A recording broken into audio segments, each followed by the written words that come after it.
नमस्कार। लोकसभा चुनाव के नतीजे आने के बाद उसके तरह तरह के साइड इफ़ेक्ट क्या हैं और इन नतीजों की समीक्षा अभी तक जारी है। उसकी वजह यह है कि लोकसभा चुनाव शुरू होने से पहले ओपिनियन पोल जिस तरह से देश का मूड दिखा रहे थे और एग्ज़िट पोल आने के बाद भी देश में जिस तरह का माहौल बना था, नतीजे उसके उलट हुए, इंक्लूडिंग मेरे भी, जो मैंने उत्तर प्रदेश में मुझे लगता था कि भारतीय जनता पार्टी को कोई नुकसान नहीं होगा। खैर, ये आकलन गलत सही होते रहते हैं। मेरा मध्य प्रदेश में भी मैंने कहा था कांग्रेस की सरकार नहीं आएगी, तो कांग्रेस की सरकार आएगी तो वहाँ भारतीय जनता पार्टी की आ गई। यहाँ मुझे लगता था कि बीजेपी का 2-4 सीट का नुकसान होगा, लेकिन बीजेपी का 30 सीट के करीब 29 सीटों का नुकसान हुआ। और ये जनता की कई बार नब्ज़ पकड़ने में, और बहुत सारे लोग अंदाज़ा भी लगाते हैं, सारे लोगों का आकलन रहता है, हज़ारों लोगों ने लगाया, कोई 10-20 लोग, हर संख्या जितनी आती उत्तर प्रदेश में सीटों की, करीब करीब किसी ने उस संख्या का आकलन किया ही होगा या किया ही था। आकलन अपनी जगह है और माहौल अपनी जगह है, नतीजे अपनी जगह हैं। जब जैसा सामने दिखता है, एक न्यूज़ रिपोर्टर उस हिसाब से उन चीज़ों को सामने रखने की कोशिश करता है। बहरहाल वो चीज़ें अपनी तरफ हैं, लेकिन नतीजे जो चौंकाने वाले आए वो तो समाजवादी पार्टी के सबसे बड़ी पार्टी 37 सीटों के जीतने के तो थे ही, कांग्रेस पार्टी के 6 सीटों के जीतने के लिए थे ही, लेकिन मुझे जिन नतीजों ने सबसे ज़्यादा चौंकाया है वो 2022 के चुनाव में भी आमने सामने की टक्कर में मैंने ज़िंदगी में कभी नहीं सोचा था कि इस तरह की स्थिति बहुजन समाज पार्टी की होगी, जबकि 403 विधानसभा वाली प्रदेश में, सूबे में, जहां 4 बार उत्तर प्रदेश की मुख्यमंत्री मायावती रह चुकी हैं, वहां पर एक सीट यानी रसड़ा विधानसभा से बीएसपी जीतेगी। वो भी बीएसपी नहीं, वहां के कैंडिडेट उमाशंकर सिंह की जीत थी। 2019 में मायावती ने अखिलेश यादव के साथ गठबंधन कर 10 सीटें जीत ली थी। 2014 में भी उनकी 0 सीटें थीं, लेकिन 2024 के चुनाव में यकीन मानिए उनके टिकटों के बंटवारे के साथ ही ये सबको एहसास होने लगा था कि बीएसपी का खाता उत्तर प्रदेश में खुलने वाला नहीं, और बीएसपी को उनके टिकटों के बंटवारे, टिकटों के काटने, हमेशा कई जगहों के 2-2, 3-3 बार काटने की वजह से ये तो मालूम था कि उत्तर प्रदेश में बसपा का खाता नहीं खुलने वाला। जब विधानसभा सीट में एक सीट मिली विधानसभा चुनाव में, तो लोकसभा में खाता खुलना मुश्किल है।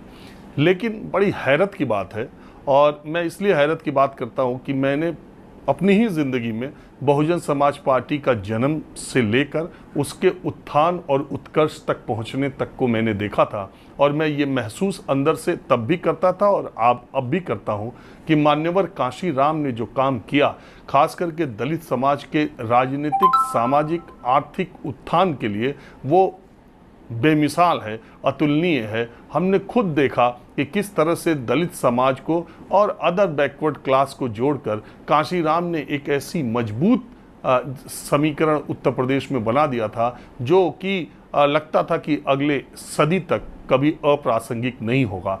कई बार ये दिमाग में बात आती है कि मान्यवर कांशी राम ने उत्तर प्रदेश में, और खासकर उत्तर प्रदेश में, देश में तो जो किया, उत्तर प्रदेश में खासकर उनकी मेहनत और उनके बहुजन समाज के मूवमेंट को जहां तक उन्होंने ले जा कर के खड़ा किया, अब उसका आगे क्या होगा, कांशी राम के सपने का क्या होगा, देश की और उत्तर प्रदेश की दलित राजनीति का आगे भविष्य क्या है, मायावती जैसी सशक्त नेता पिछले 15 वर्षों में इतनी कमज़ोर होते हुए यहाँ तक क्यों पहुँच गई, ये एक देखने वाली बात है।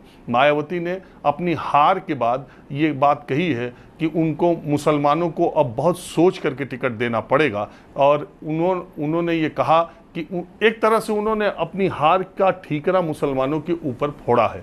ये बात बिल्कुल सही है कि दलित और मुसलमान सेंटिमेंट्स के स्तर पर, सामाजिक स्तर पर बहुत एक दूसरे से मेल खाते हैं। मैं कई बार ये कहता हूँ कि उत्तर प्रदेश के गांवों और बस्तियों में आप जाएंगे तो आपको अक्सर दलित बस्तियों के बगल में ही मुस्लिम बस्तियाँ मिल जाती हैं, और दोनों में एक पारस्परिक जो सामंजस्य है वो नेचुरल है, प्राकृतिक है, और ये गठजोड़ बहुत ही ताकतवर गठजोड़ के तौर पर उत्तर प्रदेश की राजनीति में अब अपनी भूमिका निभाता रहा है।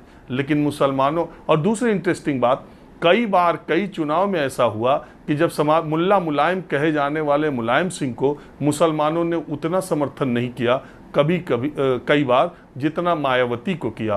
कभी भी अखिलेश यादव को जितने मुस्लिम वोट, अल्पसंख्यक माइनॉरिटी के वोट मिले हैं, उतने वोट मुलायम सिंह यादव को उत्तर प्रदेश की राजनीति में माइनॉरिटी के कभी नहीं मिले। ये शिफ्ट मुसलमानों का बीएसपी से समाजवादी पार्टी की तरफ स्थानीय चुनाव में और राष्ट्रीय चुनाव में कांग्रेस और समाजवादी गठबंधन की तरफ, ये बहुत ही बीएसपी के लिए चिंताजनक बात है जो मायावती ने अपने हारने के बाद की समीक्षा में उठाई थी। अब थोड़ा 2024 के चुनाव के नतीजों पर मैं आपको कुछ ऐसी चीज़ें बताता हूँ। पहली बात तो ये है कि अगर आप देखें 2014 में प्रधानमंत्री नरेंद्र मोदी जब चुनाव लड़ने के लिए आए थे और पूरे देश में उनकी लहर थी, वो एक नई हवा के झोंके की तरह आए थे और उत्तर प्रदेश में 2 परिवारों के अलावा कोई नहीं जीत सका, यानी मुलायम सिंह फैमिली के 5 लोग और 2 गांधी फैमिली के लोग। 7 सीटें मिली, 73 की सीटें, 80 में से 73 सीटें बीजेपी गठबंधन ने जीत ली थी। बावजूद इसके 34 सीटों पर मायावती की बीएसपी दूसरे स्थान पर रही थी। 34 सीटों पर मायावती की बीएसपी दूसरे स्थान पर रही थी और 19 कुछ 20 से थोड़ा कम परसेंटेज उनका वोटिंग प्रतिशत रहा था। 10 साल मोदी सरकार के शासन में रहने के बाद 2024 में जब चुनाव होते हैं तो उत्तर प्रदेश में 9 कुछ यानी 10 से कम मायावती का वोट प्रतिशत होता है। इसका मतलब कि 14 से 24 में वोट प्रतिशत लोकसभा चुनाव में मायावती का आधा रह गया।